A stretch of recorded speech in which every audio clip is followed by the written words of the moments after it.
Glad you could join me today. We're going to talk about a really cool and controversial topic. It's on cognitive distortions, twisted thinking.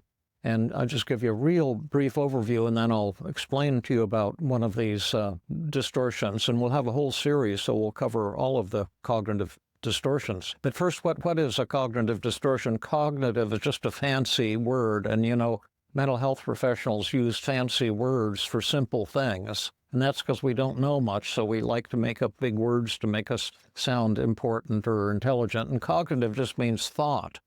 And so it's based on the work of Epictetus, the Greek philosopher 2,000 years ago, who said, you feel the way you think. In other words, when you're upset, it's not because of what's happening, but because of your thoughts. And that's been really controversial for 2,000 years. Some people believe it and understand it, and other people swear it can't be true. But then another idea that came in the 20th century is the thoughts that are associated with feelings like depression, anxiety, low self-esteem, anger, loneliness, hopelessness, inadequacy, things like this are distorted, which means they don't map onto reality. You're giving yourself messages that aren't true.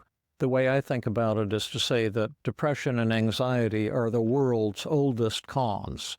And it's a good thing, really, because if you're feeling really depressed or anxious and telling yourself, I'm no good, I'm a loser, what's wrong with me, I'm defective, I'm screwed up, why am I so anxious in social situations, and there's nothing special about me. Those are the thoughts that trigger depression and anxiety. And if you have thoughts like that, the good news is you're conning yourself. And why is that good news? Is because when you find out that those thoughts aren't really valid, that they're distorted in many ways, that's that your negative feelings will disappear the moment you stop believing those negative thoughts. So what do we mean by cognitive distortions, or whatever you want to call them? The first on the list, and I published this for the first time in my book, and it was published in 1980, Feeling Good, the New Mood Therapy, and now they're all over the internet on millions of websites, because they really resonate. People say, yeah, I've got that distortion, and they make a lot of sense, as you're about to find out. But the first is all or nothing thinking. That's black or white thinking. That's when you look at the world in all or nothing, black or white kinds of categories. So maybe if you got divorced, you might be telling yourself, my marriage was a total failure. Well, your marriage wasn't a total failure.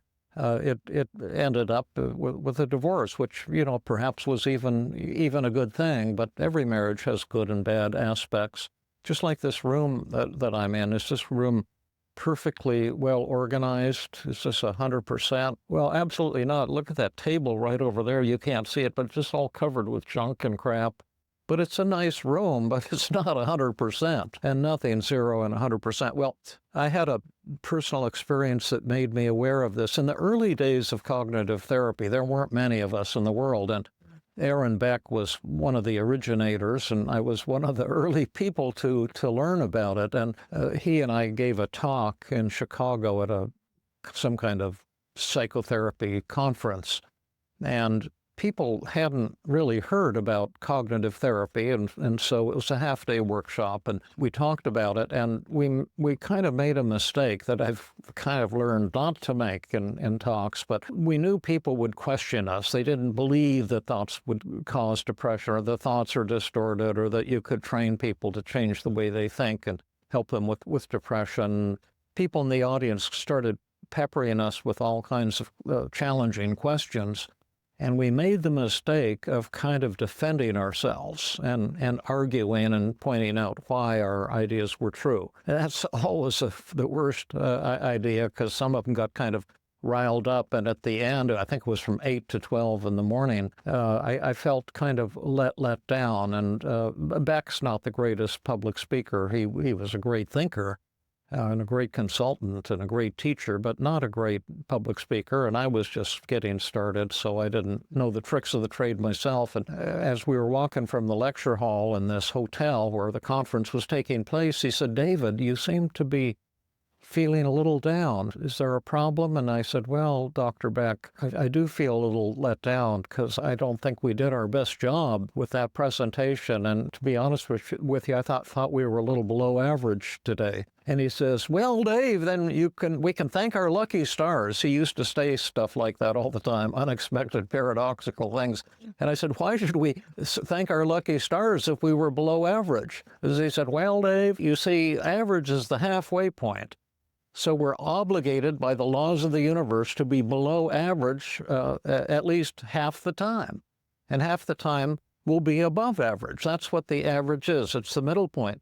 And so we got our below average one out of the way today, and we can look forward to an above average one next time. And I thought, wow, that's right. We'll just correct our errors and do it a little differently. And it did, in fact, work out that way. But I had been trapped in all or nothing thinking if it's not 100%, it's 0%. And it was neither. I'm sure a lot of the people got a lot out of it. They were excited to see Tim back. They didn't know who David Burns was, but maybe they liked hearing him too, and maybe it was rated as an 80, not as a 0 on a 0 to 100 scale. So that's all or nothing thinking, and that's the first of 10 cognitive distortions or thought errors, thinking errors that can lead to depression, anxiety, guilt, shame, and a lot of other things. So that's number one. And next time we'll go on to distortion number 2, which is called overgeneralization.